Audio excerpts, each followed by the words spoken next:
Welcome to The Exchange. I'm Guy Schoen, bringing you the biggest news and interviews from all around the business world. Coming up on the show, world-famous chocolatier Jacques Torres shares his recipe for success. He explains why the $140 billion market has never been healthier. But what about the road ahead for the cocoa market? How are chocolate bosses tackling the mega threats of COVID and climate change? Well, who doesn't love chocolate? Those of us who find it hard to resist contribute to more than 7 million metric tons consumed worldwide every year. All that eating then has made the chocolate industry worth nearly $140 billion.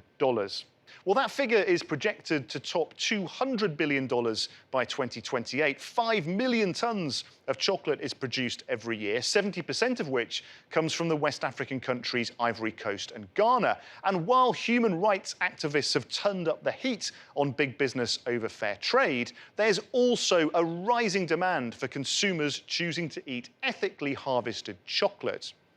Well, there's no one better to talk to about chocolate than Mr. Chocolate himself, Jacques Torres. Jacques is an award-winning pastry chef and chocolatier, and he's also the head judge on Netflix series Nailed It. Jacques, welcome to The Exchange, all the way from New York. Now, COVID-19 and the economic turbulence it's brought has really affected the chocolate industry, hasn't it? How have chocolate producers then adapted to the disruption in their businesses? You bring a very important point. And I think there is a lot of discussion about what's going on today. Yes, there is a lot of problems lately, and maybe there is a lot of opportunity to do something a little bit different. One of the most important things is listen to your customer, listen to your customer base. So knowing that, I think that the future is not bad. We're going to have more challenge, but hopefully with those challenges, we're certainly going to find more solutions. And I think that our customer want quality, want new products, want to explore with us what else can we do of what we do today. And that's important. So while the cocoa industry is showing signs of bouncing back after the pandemic, and all of that's very positive, Jacques, isn't it? But I know you're also concerned, aren't you, about chocolate makers and the climate crisis? I would say that before the pandemic, we had problems coming from political issues in the country of production. If places became too dry or too hot, cacao is very fragile. It's a plant that doesn't grow everywhere. I think that we're always going to have chocolate lovers. I think that we're always going to have crazy people like me who love to immerse themselves into the world of chocolate. But the big uncertainty for tomorrow is maybe the weather. That's what scares me a little bit more than anything else. Yet another warning about the effects of climate change and how it could eventually chip away at booming profits. But French chocolate maker Valrhona is one example of a company that's committed to making its business sustainable from bean to bar. Nina Borowski went to the south of France for a look. Well, Guy, eating fine chocolate isn't always a guilty pleasure. I'm at the Cité du Chocolat, where the French chocolatier Valrhona has developed the perfect recipe for chocolate that tastes good and does good. Thousands of visitors walk through Valrhona's chocolate museum every year. Behind the Cité du Chocolat here in France is a company whose exceptional chocolate has seduced world-renowned pastry chefs and Michelin-starred cooks all over the world. Valrhona, that counts more than 40,000 clients in 85 countries, owes its success to the quality of its chocolate.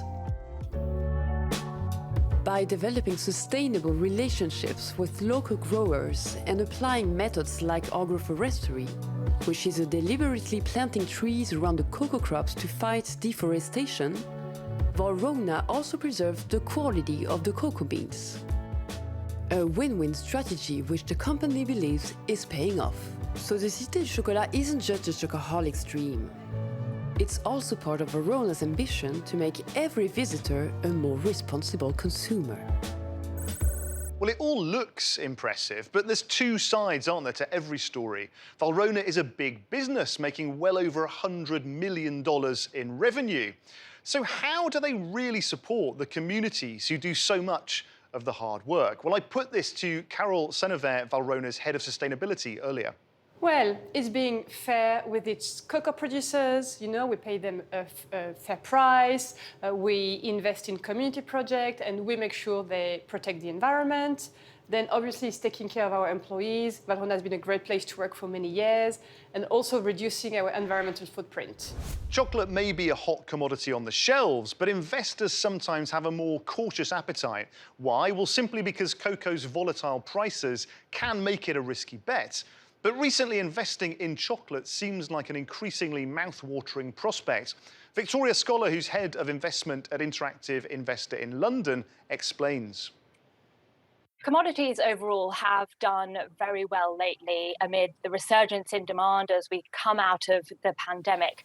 So far, supply has been outstripping demand, but those dynamics are shifting. There have been weather-related issues in the Ivory Coast that have led to decreases in supply, and we've seen a major pickup in demand. So cocoa very much in favour among investors at the moment. It's time for our regular feature, Business in 60 Seconds. Start the clock. Germany releases its final GDP reading for the third quarter. The economy is back on the growth path after the COVID-19 crisis, though not yet back at pre-pandemic levels. Last month, the government lowered its growth forecast, saying it now expects the economy to expand 2.6% this year, compared to its previous target of 3.5%. Tech giant HP reports third quarter earnings. The PC maker has been beating estimates for the last two quarters, owing its outperformance to continued high demand in personal computers. But HP has warned that the global supply chain disruption and shortage of computer parts is causing a nearly $10 billion backlog of shipments. And it's Thanksgiving week in the US, which means other than family feasts, millions of people will be looking for Black Friday bargains. Pandemic restrictions have made the annual shopping event the second biggest online spending day behind Cyber Monday. Last year's sales totaled a record-breaking $9 billion. Made it. 3 seconds to go. Not bad at all. Now, consumers and commodity traders are clearly still in love with chocolate. And why wouldn't they be? The industry is set to top $200 billion by 2028. But with thousands of cocoa farmers still living below the poverty line, it's clear that many more companies need to truly commit to putting people before profit. Well, that's all we have time for on this edition of the show. Thanks for watching. Please do check out euronews.com for all your latest business news, and join us again next time on The Exchange.